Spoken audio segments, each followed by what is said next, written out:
आज जब मैं सुबह दिल्ली से निकला तो बहुत ही अद्भुत संयोग हुआ।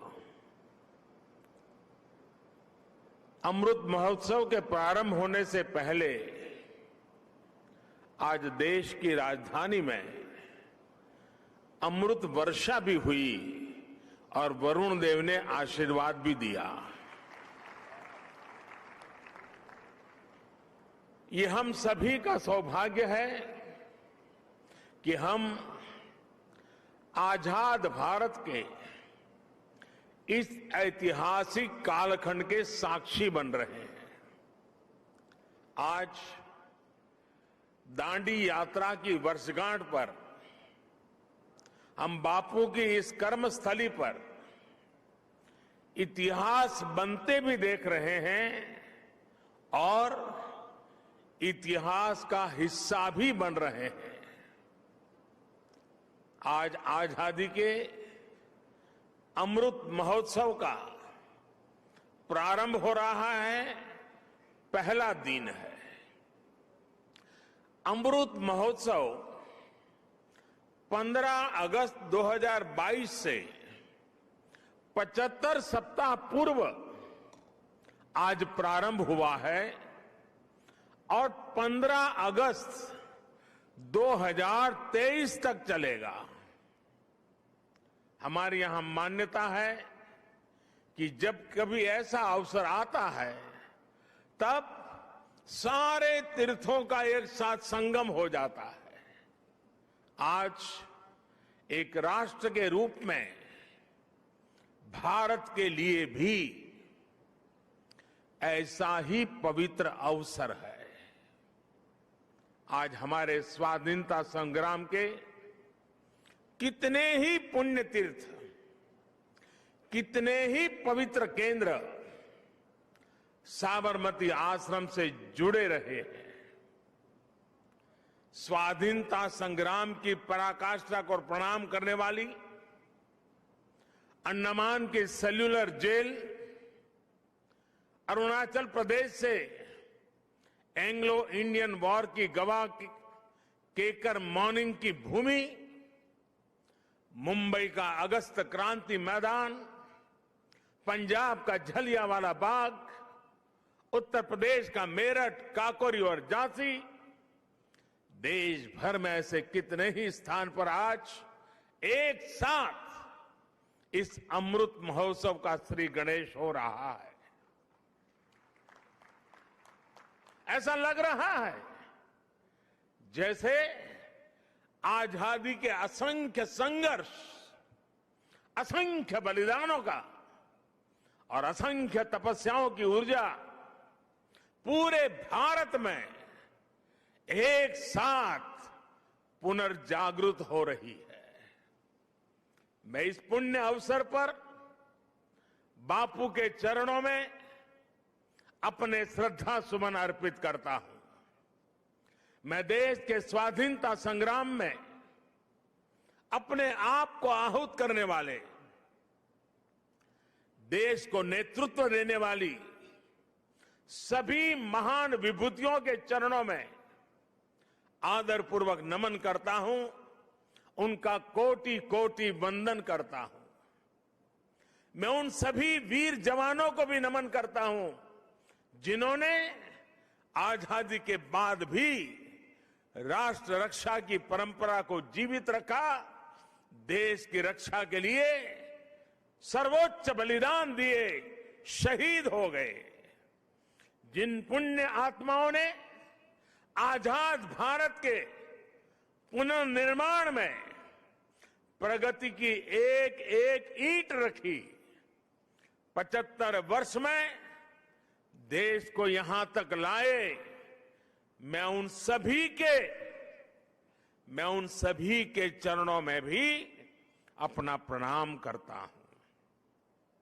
साथियों, जब हम गुलामी के उस दौर की कल्पना करते हैं जहां करोड़ों करोड़ लोगों ने सदियों तक आजादी की एक सुबह का इंतजार किया, तब ये एहसास और बढ़ता है कि आजादी के 75 साल का अवसर कितना ऐतिहासिक है, कितना गौरवशाली है।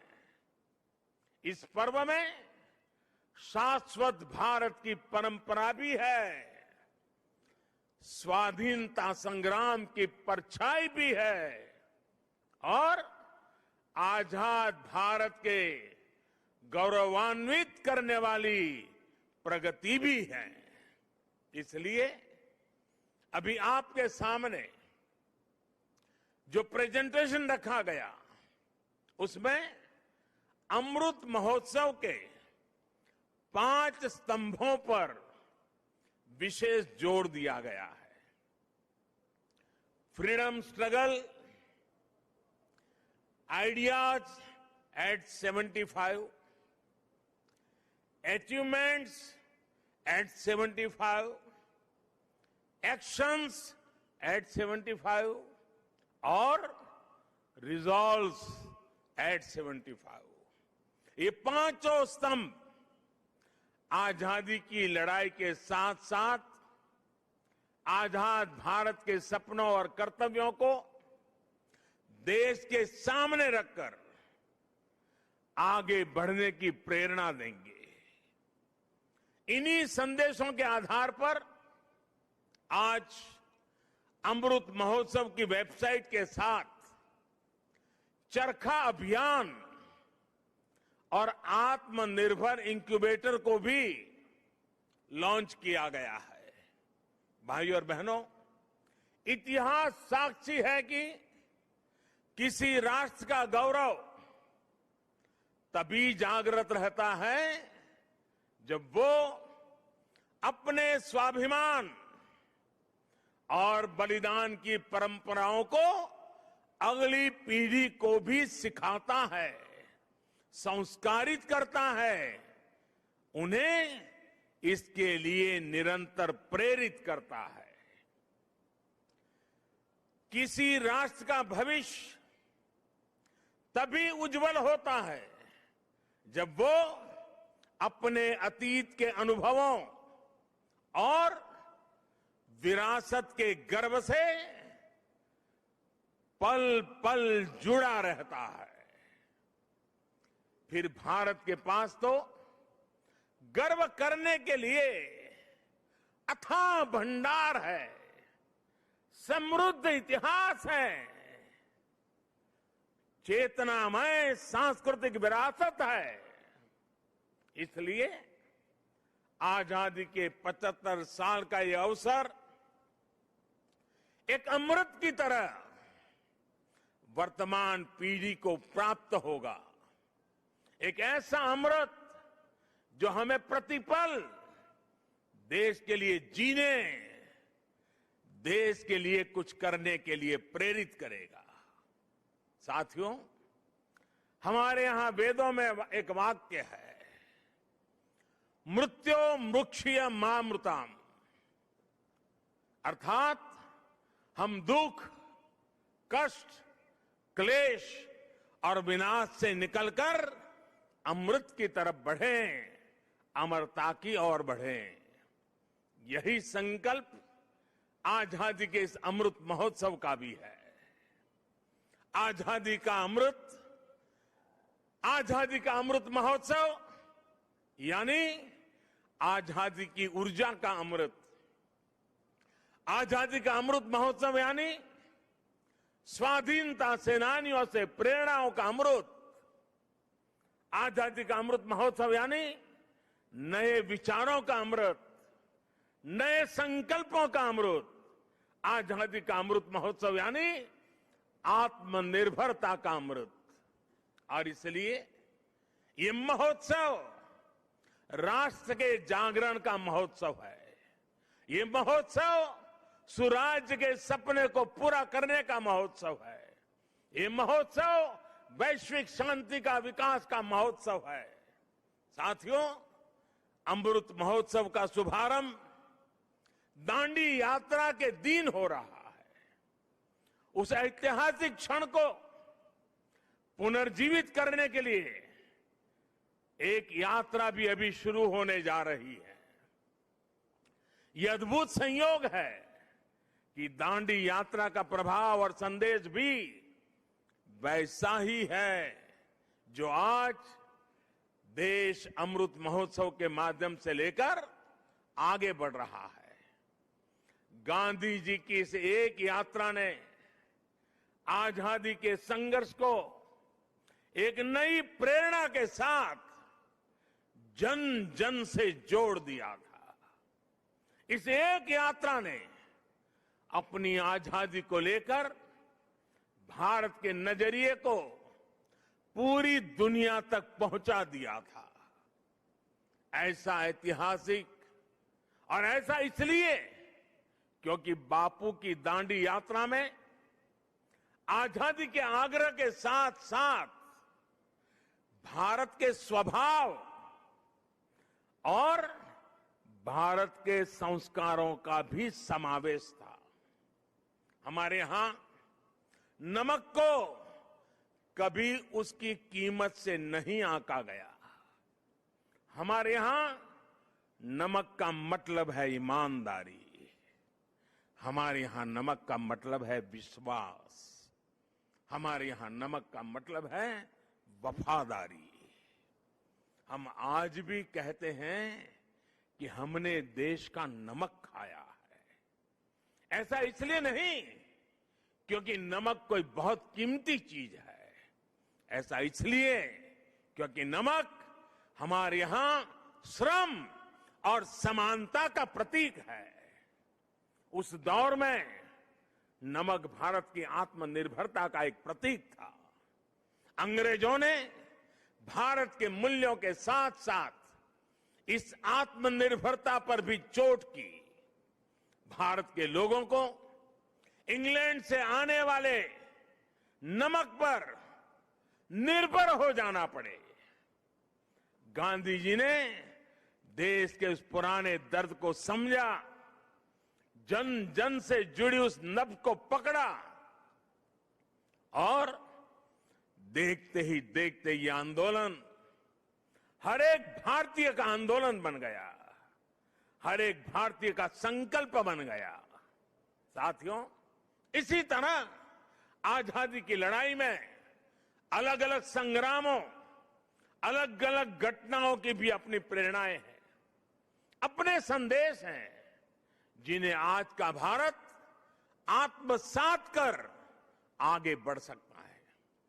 1857 का स्वातंत्र संग्राम, महात्मा गांधी का विदेश से लौटना, देश को सत्याग्रह की ताकत फिर याद दिलाना, लोकमान्य तिलक का पूर्ण स्वराज का आह्वान, नेताजी सुभाष चंद्र बोस के नेतृत्व में आजाद हिंद फौज का दिल्ली मार्च, दिल्ली चलो, ये नारा आज भी हिंदुस्तान भूल नहीं सकता है। 1942 का अविस्मरणीय आंदोलन, अंग्रेजों भारत छोड़ो का वो उद्घोष, ऐसे कितने ही अनगिनत पड़ाव जिनसे हम प्रेरणा लेते हैं, ऊर्जा लेते हैं। ऐसे कितने ही हुतात्मा सेनानी हैं जिनके प्रति देश हर रोज अपनी कृतज्ञता व्यक्त करता है। 1857 की क्रांति के मंगल पांडे, तात्या टोपे जैसे वीर हों, अंग्रेजों की फौज के सामने निर्भीक गर्जना करने वाली रानी लक्ष्मीबाई हो, कित्तूर की रानी चेन्नम्मा हो, रानी गाइडिनल्यू हो, चंद्रशेखर आजाद, रामप्रसाद बिस्मिल, भगत सिंह, सुखदेव, राजगुरु, अत्फाउल्लाह खां, गुरुराम सिंह, टीटू जी, पोल रामास्वामी जैसे वीर हो, या फिर पंडित नेहरू, सरदार पटेल, बाबा साहब आंबेडकर, सुभाष चंद्र बोस, मौलाना आजाद, खान अब्दुल गफार खान, वीर सावरकर जैसे अनगिनत जननायक, ये सभी महान व्यक्तित्व आजादी के आंदोलन के पथदर्शक रहे हैं। आज इन्हीं के सपनों को भारत बनाने के लिए, उनके सपनों का भारत बनाने के लिए हम सामूहिक संकल्प ले रहे हैं, इनसे प्रेरणा ले रहे हैं।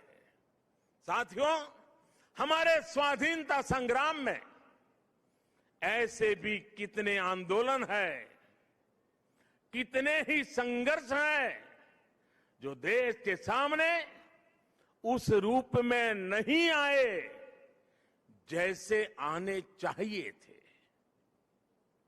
ये एक एक संग्राम, संघर्ष अपने आप में भारत की असत्य के खिलाफ सत्य की सशक्त घोषणाएं हैं। ये एक एक संग्राम भारत के स्वाधीन स्वभाव के सबूत है।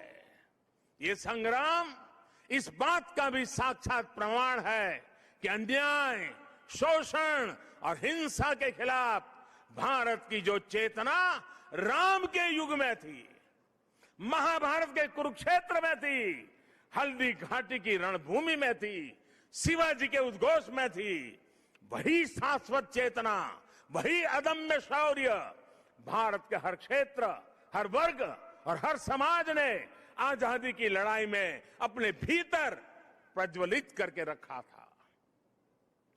जननी जन्मभूमिश्च स्वर्गादपि करियसी, ये मंत्र आज भी हमें प्रेरणा देता है।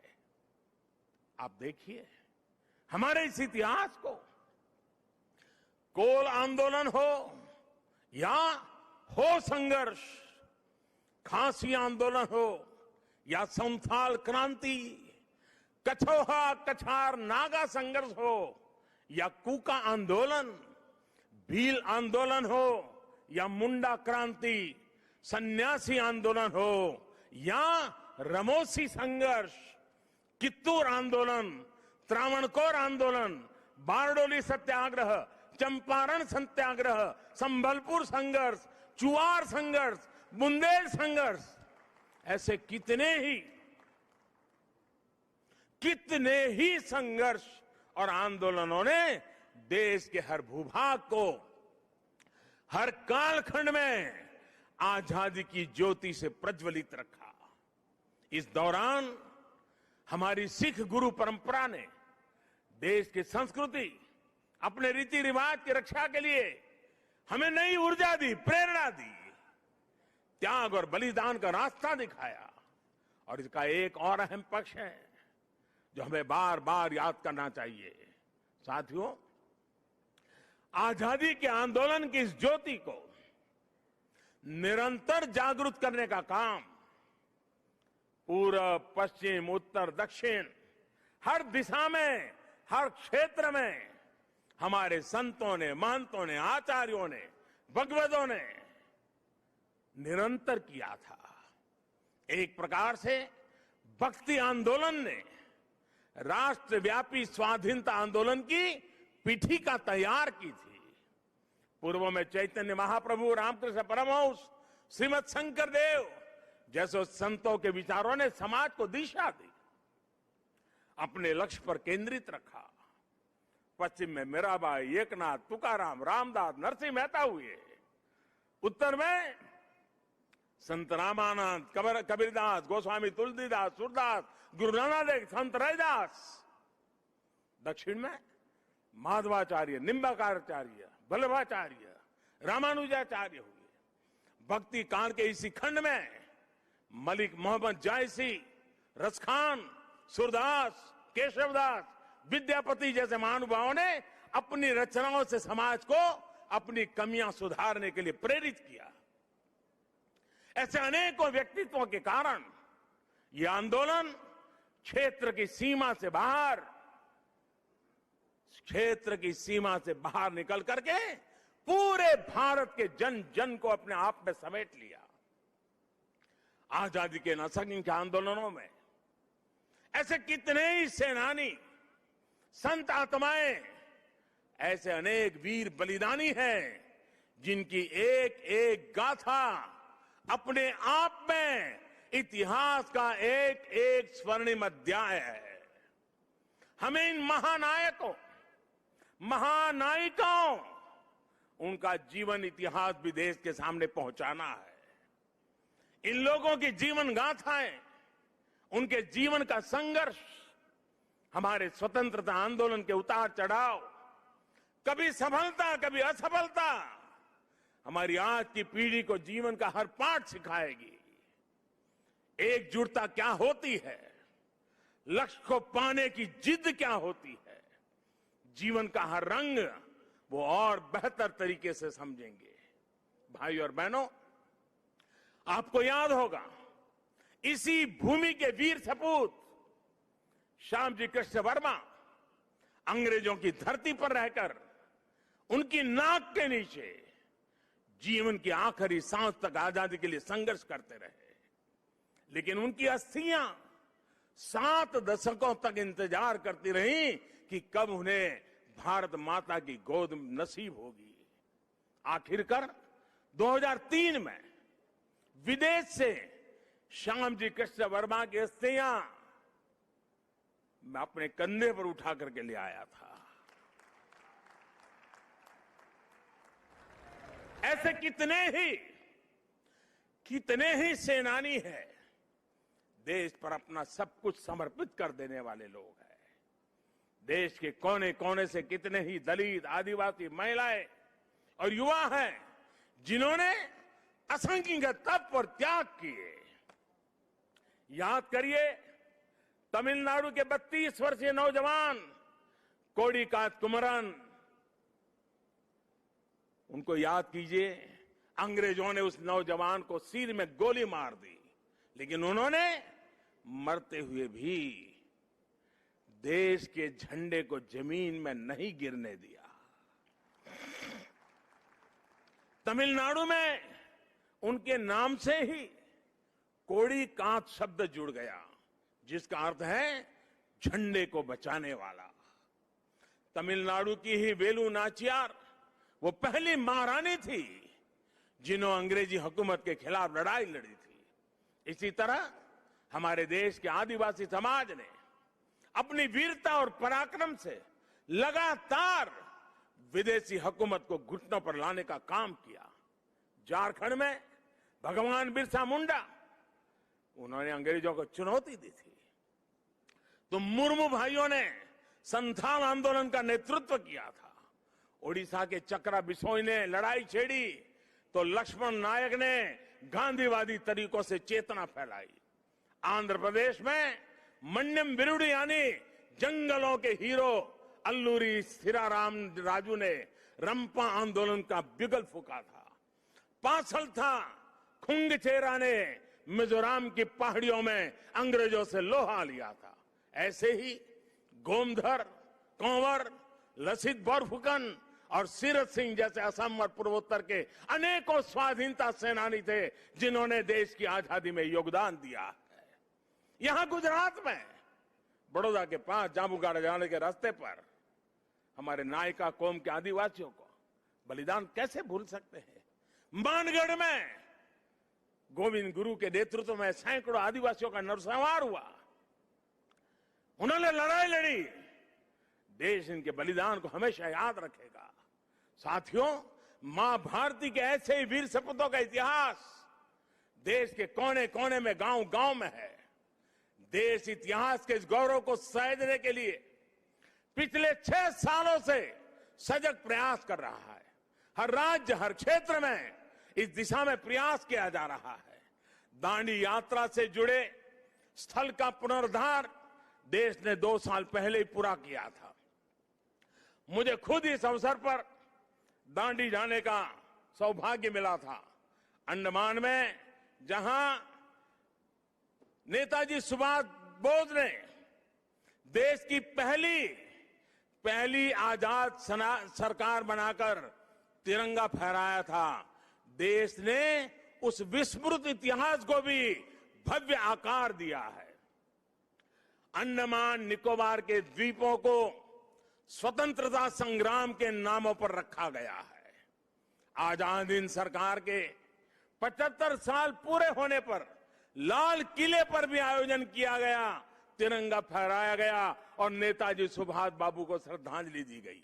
गुजरात में सरदार वल्लभ भाई पटेल की विश्व की सबसे ऊंची प्रतिमा उनके अमर गौरव को पूरी दुनिया तक पहुंचा रही है। जलियांवाला बाग में स्मारक हो या फिर पाइका आंदोलन की स्मृति में स्मारक, सभी पर काम हुआ।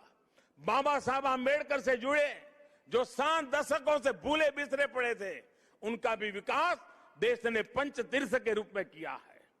इन सबके साथ ही देश ने आदिवासी स्वाधीनता सेनानियों के इतिहास को देश तक पहुंचाने के लिए, आने वाली पीढ़ियों के लिए पहुंचाने के लिए हमारे आदिवासियों के संघर्ष की कथाओं को जोड़ता हुआ देश में म्यूजियम बनाने का एक प्रयास शुरू किया है। साथियों, आजादी के आंदोलन के इतिहास की तरह ही आजादी के बाद के 75 वर्ष की यात्रा सामान्य भारतीयों के परिश्रम, इनोवेशन, उद्यमशीलता का प्रतिबिंब है। हम भारतीय चाहे देश में रहे हो या फिर विदेशों में, हमने अपनी मेहनत से खुद को साबित किया है। हमें गर्व है हमारे संविधान पर, हमें गर्व है हमारी लोकतांत्रिक परंपराओं पर। लोकतंत्र की जननी भारत आज भी लोकतंत्र को मजबूती देते हुए आगे बढ़ रहा है। ज्ञान विज्ञान से समृद्ध भारत आज मंगल से लेकर चंद्रमा तक अपनी छाप छोड़ रहा है। आज भारत की सेना का सामर्थ्य अपार है, तो आर्थिक रूप से भी हम तेजी से आगे बढ़ रहे हैं। आज भारत का स्टार्टअप इकोसिस्टम दुनिया में आकर्षण का केंद्र बना है, चर्चा का विषय है। आज दुनिया के हर मंच पर भारत की क्षमता और भारत की प्रतिभा की गुंज है। आज भारत अभाव के अंधकार से बाहर निकलकर 130 करोड़ से अधिक आकांक्षाओं की पूर्ति के लिए आगे बढ़ रहा है। साथियों, ये भी हम सभी का सौभाग्य है। आजाद भारत के 75 साल और नेताजी सुभाष चंद्र बोस की जन्म जयंती के 125 वर्ष हम साथ साथ मना रहे हैं। ये संगम सिर्फ तिथियों का ही नहीं, बल्कि अतीत और भविष्य के भारत के विजन का भी अद्भुत मेल है। नेताजी सुभाष चंद्र बोस ने कहा था कि भारत की आजादी की लड़ाई सिर्फ ब्रिटिश साम्राज्यवाद के विरुद्ध नहीं है, बल्कि वैश्विक साम्राज्यवाद के विरुद्ध है। नेताजी ने भारत की आजादी को पूरी मानवता के लिए जरूरी बताया था। समय के साथ नेताजी की ये बात सही सिद्ध हुई।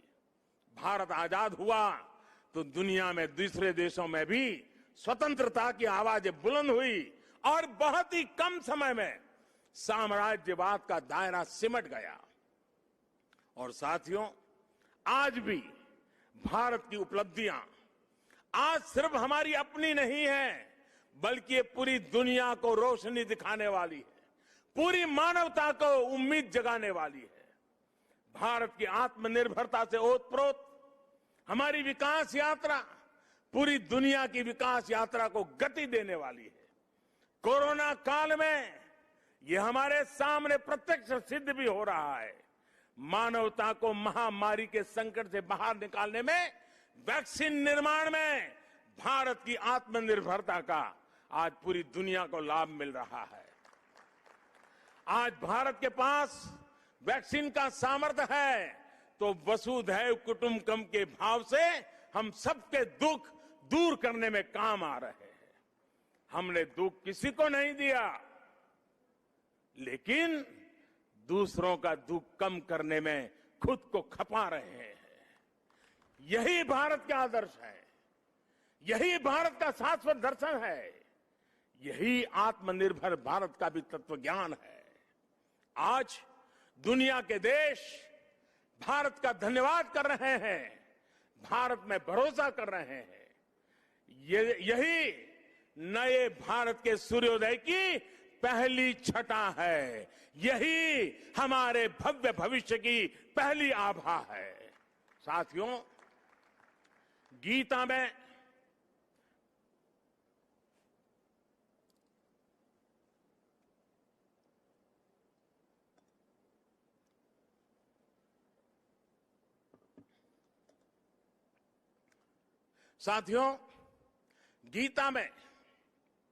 भगवान श्री कृष्ण ने कहा है, सम दुख सुखम धीरम सह, सम दुख सुखम धीरम सह, अमृतत्वाय कल्पते, अर्थात जो सुख दुख आराम चुनौतियों के बीच भी धैर्य के साथ अटल अडिग और सम रहता है, वही अमृत को प्राप्त करता है, अमरत्व को प्राप्त करता है। अमृत महोत्सव से भारत के उज्जवल भविष्य का अमृत प्राप्त करने के हमारे मार्ग में यही मंत्र हमारी प्रेरणा है। आइए हम सब दृढ़ संकल्प होकर इस राष्ट्र यज्ञ में अपनी भूमिका निभाएं। साथियों, आजादी के अमृत महोत्सव के दौरान देशवासियों के सुझावों से, उनके मौलिक विचारों से अनगिनत असंख्य आइडिया निकलेंगे। कुछ बातें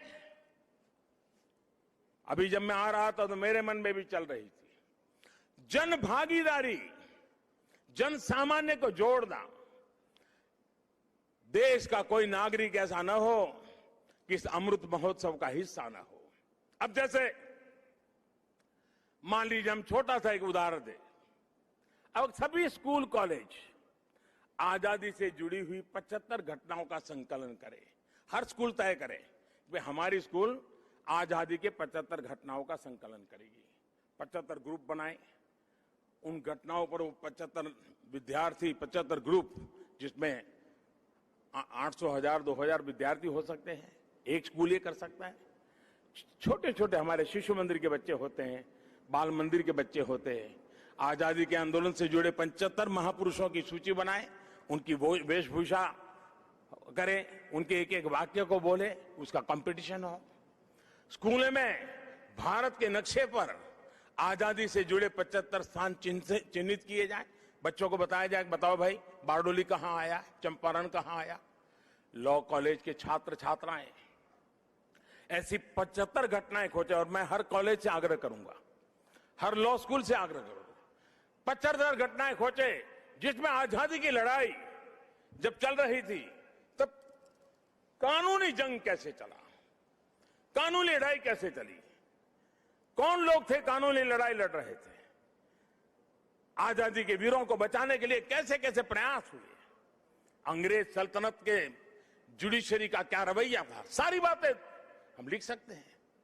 जिनका इंटरेस्ट नाटक में है वो नाटक लिखे, फाइनेंस के विद्यार्थी उन घटनाओं पर पेंटिंग बनाए, जिसका मन करे कि वो गीत लिखे वो कविताएं लिखे। ये सब शुरू में हस्तलिखित हो, बाद में इसको डिजिटल स्वरूप भी दिया जाए। और मैं चाहूंगा कुछ ऐसा कि हर स्कूल कॉलेज का ये प्रयास उस स्कूल कॉलेज की धरोहर बन जाए, और कोशिश हो कि ये काम इसी 15 अगस्त से पहले पूरा कर लिया जाए। अब देखिए पूरी तरह वैचारिक अधिष्ठान तैयार हो जाएगा। बाद में इसे जिला व्यापी, राज्यव्यापी, देशव्यापी स्पर्धाएं भी आयोजित हो सकती हैं।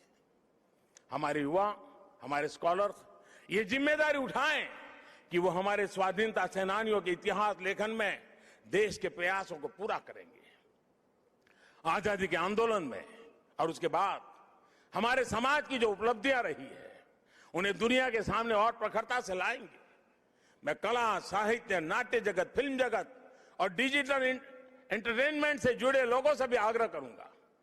कितनी अद्वितीय कहानियां हमारे अतीत में बिखरी पड़ी है, इन्हें तलाशिए, इन्हें जीवंत कीजिए, आने वाली पीढ़ी के लिए तैयार कीजिए। अतीत से सीखकर भविष्य के निर्माण की जिम्मेदारी हमारे युवाओं को ही उठानी है। साइंस हो, टेक्नोलॉजी हो, मेडिकल हो, पॉलिटिक्स हो, आर्ट हो, कल्चर हो, आप जिस भी फील्ड में हैं, अपनी फील्ड का कल, आने वाला कल बेहतर कैसे हो, इसके लिए प्रयास किया जाए। मुझे विश्वास है कि 130 करोड़ देशवासी आजादी के इस अमृत महोत्सव से जब जुड़ेंगे, लाखों स्वाधीनता सेनानियों से प्रेरणा लेंगे, तो भारत बड़े से बड़े लक्ष्यों को पूरा करके रहेगा। अगर हम देश के लिए, समाज के लिए हर हिंदुस्तानी अगर एक कदम चलता है तो देश 130 करोड़ कदम आगे बढ़ जाता है।